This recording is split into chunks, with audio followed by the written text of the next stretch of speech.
May mga pangakong binibitawan natin na akala natin ay maliit lang.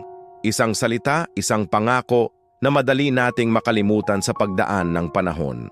Pero paano kung may isang nilalang na hindi marunong makalimot? Isang nilalang na hawak-hawak ang pangako mo na parang ito ang pinakamahalagang bagay sa mundo? Ito ang kwento ng isang aso na naghintay kahit walang kasiguraduhan. Isang asong hindi kailanman umalis. Sa isang sulok ng syudad, sa tapat ng isang kinakalawang na tarangkahan ng isang matagal ng saradong pabrika, may isang tanawing hindi nagbabago.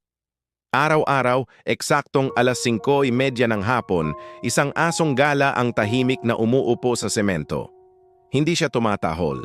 Hindi siya nagmamakaawa para sa pagkain. Nakatitig lang siya sa gate. Ang mga mata niya ay puno ng pag-aabang na para bang may hinihintay siyang darating anumang oras. Kapag bumubuhos ang malakas na ulan, nananatili siyang basang-basa, nanginginig sa lamig. Kapag tirik na tirik ang araw, hingal siya at halatang pagod na pagod, pero hindi siya umaalis. Ang mga taong dumadaan, ang mga sasakyang humahagibis, lahat sila napapansin siya. Minsan, may mga batang nagtatanong sa kanilang mga magulang, "Ma, bakit po hindi umaalis yung aso diyan?" Ngunit walang nakakaalam ng sagot. Ang alam lang nila, nandyan siya. Araw-araw, nag-iisa, naghihintay. Maraming taon na ang nakalipas noong buhay pa ang pabrika, noong may ilaw pa sa gabi, may ingay ng mga makina at may mga gwardiyang nagbabantay sa tarangkahan. Isa sa mga gwardiya na iyon ay si Marco. Isang tahimik na tao si Marco, hindi pala salita. Ngunit tuwing sasapit ang kanyang break sa kalaliman ng gabi, may isang aso na palaging lumalapit sa kanya. Isang payat at maruming aso na takot sa halos lahat ng tao, pero hindi kay Marco. Tahimik lang din ang aso habang pinapanood niyang hatiin ni Marco ang kanyang maliit na baon. Isang subo para sa aso, isang subo para sa sarili. Walang salita, walang tanong. Magkasama lang sila sa ilalim ng buwan, sa gitna ng katahimikan ng gabi, dalawang kaluluwang nagkakaintindihan kahit walang sinasabi. Pero dumating ang araw na nagsara ang pabrika.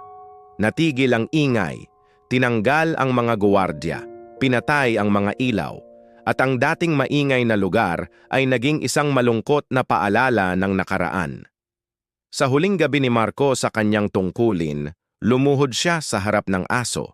Hinaplos niya ang ulo nito at sa isang mahinang boses na puno ng kalungkutan, sinabi niya, "Babalik ako bukas." Pagkatapos noon, tumalikod siya at umalis. Hindi na lumingon pabalik. At ang aso narinig niya ang pangako, kaya nagantay siya. Lumipas ang bukas. Lumipas ang mga araw. Ang mga araw ay naging linggo, naging buwan, at kalaunan ay naging mga taon. Nagbago na ang paligid. Ang pintura sa pader ng pabrika ay natuklap na. Ang mga damo ay tumubo ng matataas. Nabura na ang halos lahat ng bakas ng dating pabrika. Pero may isang hindi nabura, may isang hindi nagbago. Ang aso, nandyan pa rin siya. Sa parehong lugar, sa parehong oras, araw-araw. May mga mabubuting loob na nagdala sa kanya ng pagkain at tubig. May mga sumubok na ampunin siya, nabigyan siya ng bagong tahanan. Pero sa tuwing sinusubukan siyang ilayo, tatakbo siya pabalik sa tarangkahan. Parang sinasabi niya, "Hindi ako pwedeng umalis. Dito siya babalik. Dito ako pinangakuan." Kaya hinayaan na lang siya ng mga tao na iintindihan ng isang katapatan na hindi nila kayang sukatin. Isang hapon, bandang 5:30 ulit, may isang matandang lalaking dahan-dahang papalapit. Paika-ika ang kanyang lakad. Nakasuot ng lumang kapote at ang mukha niya ay puno ng pagod at hirap na dala ng buhay. Halos hindi na siya makalakad ng diretso. Si Marco pala iyon. Matapos magsara ang pabrika, tinamaan siya ng malubhang sakit. Nawalan ng trabaho. Nawala ang kanyang dating lakas at sigla. Wala na siyang dala ngayon kundi ang kanyang sarili at ang bigat ng lahat ng panahong lumipas. Bago pa man makalapit ng tuluyan si Marco sa gate, biglang tumayo ang aso. Ang kanyang buntot na matagal nang hindi gumagalaw ay nagsimulang manginig at kumawag. Ang kanyang mga mata na dati malungkot ay biglang kumislap na parang mga bituin. Hindi siya nagalit. Hindi siya tumahol para magsumbat. Hindi siya nagtanong kung bakit ngayon lang. Sa halip, tumakbo siya papunta kay Marco at dahan-dahang ipinatong ang kanyang ulo sa tuhod nito. Parang sinasabi, "Naghintay ako, pero ayos na ang lahat. Nandito ka na." Sa sandaling iyon, bumuhos ang mga luha ni Marco. Lumuhod siya sa semento at niyakap niya ng mahigpit ang matapat niyang kaibigan.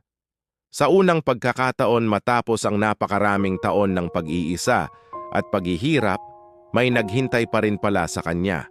May umalala.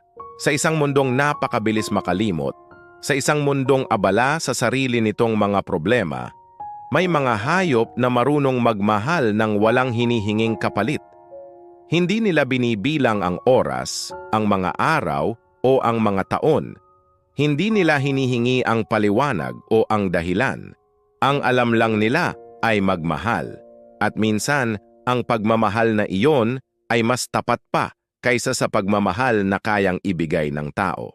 Ang tunay na katapatan ay hindi nangangailangan ng paliwanag.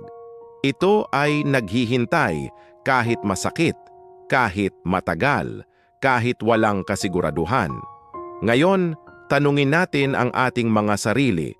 May naghintay na ba sayo ng ganito katagal? O mas mahalaga, karapat-dapat ba tayo sa ganitong klaseng pagmamahal? Salamat sa panonood. Kung nagustuhan nyo ang kwentong ito, huwag kalimutang mag-subscribe.